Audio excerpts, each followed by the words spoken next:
Good morning, students. This is the second video. I've just recently uploaded a welcome video that goes through the assessment outline and course outline, as well as scaling and moderation processes and goal setting and reflecting. For this video, you do need to go to your flexible class, so it's the Year 12 ATAR English 1. It looks like this, okay? So this is again the group for everyone in the Year 12 English ATAR cohort. So if you can go there and download today's PowerPoint. Now the PowerPoint's going to be found in content and then PowerPoints and videos. So this video will be uploaded here, and you've probably already found it anyway.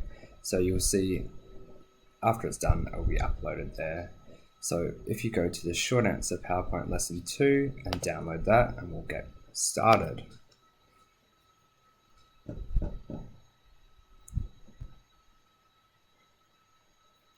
So today we are looking at comprehending. Now today's lesson, as well as tomorrow and Thursday, will be focusing on comprehending, particularly with the upcoming assessment in mind. Now I've gone through the assessment briefly in the assessment outline last lesson, but today we'll spend a bit more time going through that. What we're going to do today is we're going to just review some of the key syllabus points as it pertains to that short answer section, and then you're going to just look at some short texts and consult the syllabus to make a glossary. Finally, you're going to be able to look at and be able to explain the requirements of the first assessment task. So the one thing I want you to be able to do today by the end of this lesson is really be able to tell me in exact detail what you need to do for the upcoming assessment task. Now I say upcoming, but it is scheduled for week 4, so you've got ages away. I prefer you really look at those goal setting and that study schedule, really get that finished and complete before we sort of look at this content today. In any case, I do want to keep you moving. So today, about a syllabus review, some reading and annotating, and then some question breakdown. Now, I'm going to hold off on doing too much question breakdown and probably till tomorrow, where we can have a dedicated 15 minutes looking at how to unpack questions, particularly with the syllabus in mind. So today, the question of the session is, how do we make meaning of the text we read? And you've done short answer since year 7, 8. Definitely did it in year 9 because I taught many of you in year 9 when I first came to Melville. So short answer is a tricky section of the exam. It's the section of the exam that the state do the most poorly. Definitely a section that Melville's been targeting over the last 3-4 years because of our low means. In saying that, our means are much the same as the state. So we need to work out some kind of system or process in which we can increase those means, because our mean for the other two section is above state. So there's just something, either the state's not doing right with short answer section, or we're not doing right. So that's why it's going to be a bit of a focus for the first semester. Now, as I said in the last video, please download those course and assessment outlines. Have them handy for today, because I'll be referring to it with regard to the assessment that's coming up. Before we begin though, and before we get into the assessment, I just want you to take a moment to reflect on the success criteria of the short answer section. So right now, after when I tell you to, I would like you to stop the video and just take 5 minutes to brainstorm responses to the following question, okay?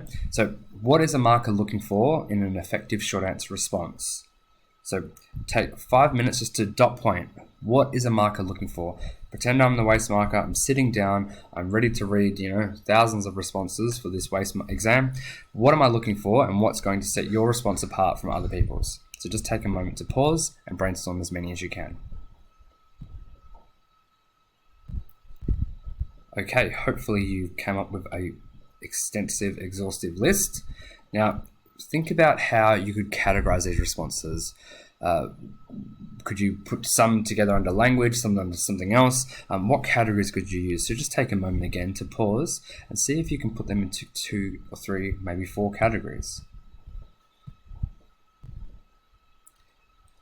Students, there are 2 categories that the waste marking guide give us as markers. So They are structure and expression and content comprehension. Now, the percentages in the parenthesis are only guides. So the percentages aren't strict or exact, but it gives you kind of a sense of what a marker is looking for. So just think back to the section title. It's called comprehending. We are assessing whether or not you've comprehended the passage in relation to the question, and the question represents obviously the syllabus. So if a student has simply completely misread the text, but their structure and expression is, spot on, it still will be quite difficult for them to receive a grade above 5 or a 6. Now, if your expression is rather questionable and your response is poorly structured, but it's clear that the student has understood the content as well as the syllabus points, it's still possible to pass. What we want to do is be able to meld those two aspects together so that you've got a very well articulated response that addresses the question fully. And then it's possible to get those 7s, 8s, 9s, and 10s. Okay? So just something to consider. We're wanting to get those 6s and 7s more readily. Now, what I typically get my students to do is to think of a checklist and look at a checklist. Okay? So what I've done is created a checklist of hopefully covers some of the things that you've determined in your little brainstorm there, okay? A checklist for success. So let's have a look at some of the characteristics of a good answer. So if we go to the content section and comprehending, we're going to find the document titled Short Answer Response, Good Answer Checklist. So bear with me. So in content, comprehending, short answer response, checklist. So open this up and let's have a look. So this was created last year with my Year 12 ATAR students. This was all from them, okay? Now, they thought it necessary to divide it into 3 sections. What should we do for the opening, the body paragraphs, and then the first and final impressions? I really liked how they created this because I think this last one is a really good thing to consider. A marker's first impression and final impression is often the thing that gets the student those 7s to 8s or the 8s to 9s or 9s to 10s. So things like, is it a complete full response? Does it read well on the first reading? Okay. Are the common words, particularly words like simile and metaphor, are they correctly spelled? Okay. Other things to consider in your body paragraphs would be things like evidence. Have you only quoted 2 to 3 words maximum and you're not quoting entire sentences? Are you using the best evidence and are you finding the best evidence? Okay. So something to consider here. So this good answer checklist is really, really, I suppose, valuable when it comes time to doing some practice response later in the week. If we go back to the PowerPoint now, the next thing I get the students to consider after you've looked at the success criteria, knowing that you've been doing this for 3-4 years now, is we want to develop a sense of automaticity so that when you're coming into a short answer section and looking at various texts from various text types, you know the questions to ask yourself.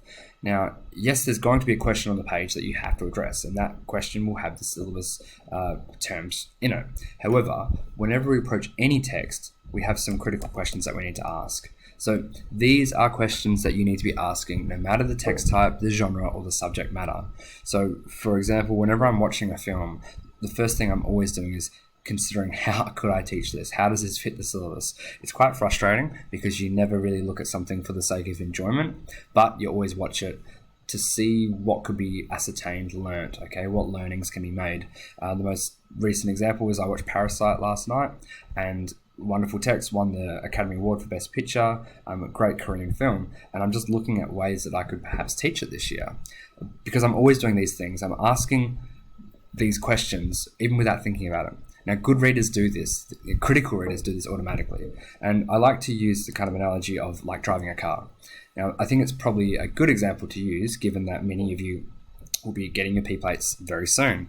Now, when you first learn to drive a car, and let's consider a manual car, even though they're slowly dying, when you first learn, you're starting with the basics, okay? Mirror checks, the steering wheel, where the pedals are, okay? Knowing where's the clutch, the brake, the accelerator. As you slowly grow, you start to understand the road positioning, where your car needs to be, but then also the gear changing. Yes, it is a little bit problematic at the start, and yes, you'll stall occasionally. Then you go up to a level where you're doing certain more advanced maneuvers like hill starts and parallel parks.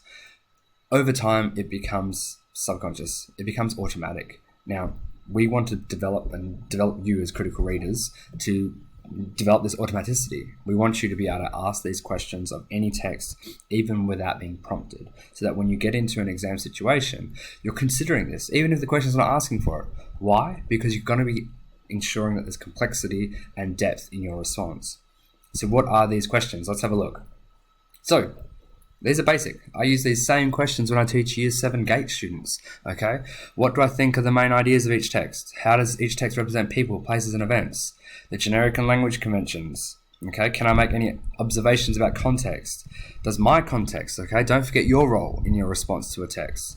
Can I make any useful or significant connections to other texts? So what reminds you of this text? Or what is something completely different to this text that you could draw some parallels between?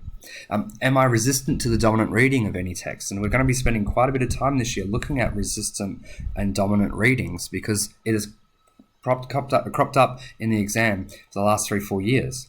And would it make an interesting, enriching case if I applied a specific reading strategy? Now, again, like the previous dot point, we're going to be looking at reading strategies that we can apply to different texts, whether it be an eco-critical reading strategy or a feminist reading strategy. Okay, how does these reading strategies impact and influence the way I'm interpreting these texts? What I want you to do now is go to content and download the Set 1 practice prompts.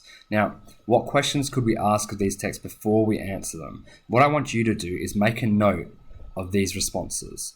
Now, you need to ignore the questions on the page, so only consider the questions on the previous slide. Okay, so only consider these questions. So, to step you through that, go to Connect, go to Content, and you should be looking for Comprehending, and it's short answer response Set 1. So here are 3 passages, or 3 texts.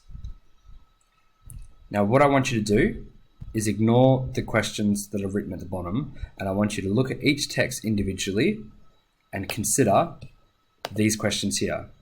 What are the main ideas? What's being represented? Conventions, okay?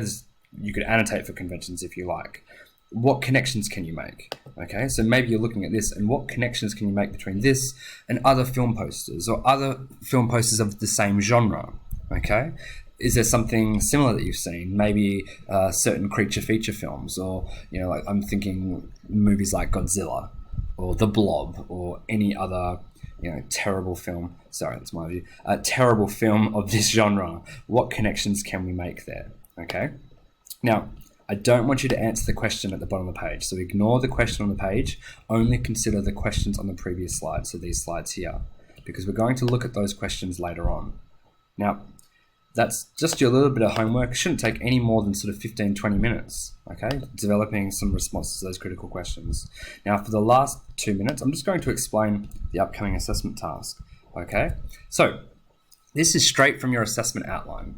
So it's Assessment 1, Comprehending. We're doing it a little differently to what we've done in previous years. So it's going to be an in-class short answer response worth 5%. Now the timing may change, so it could be, at the moment it's 60, but it may change.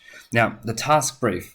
Students will complete 2 short answer response. One answer will refer to a student-selected text and the other a teacher-selected unseen text.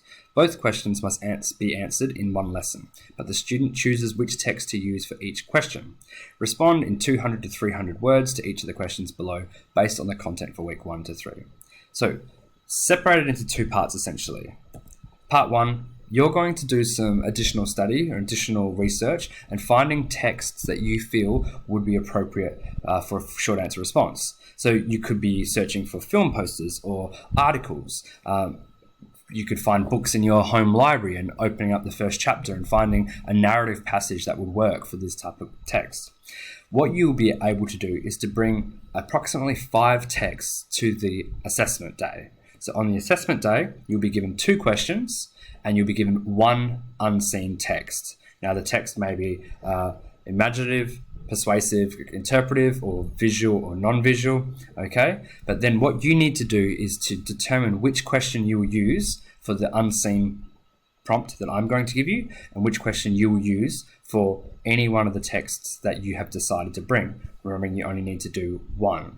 So what I'd encourage you to do now, and I'll relay this again tomorrow, is to go online, perhaps looking for some articles that you think would be worthwhile, keeping in mind the syllabus points that we are assessing. So go to the assessment outline and have a look at the syllabus points that we're assessing and see if those articles, those narrative passages, those still images, those movie posters, those whatever are going to be suitable for this text and test.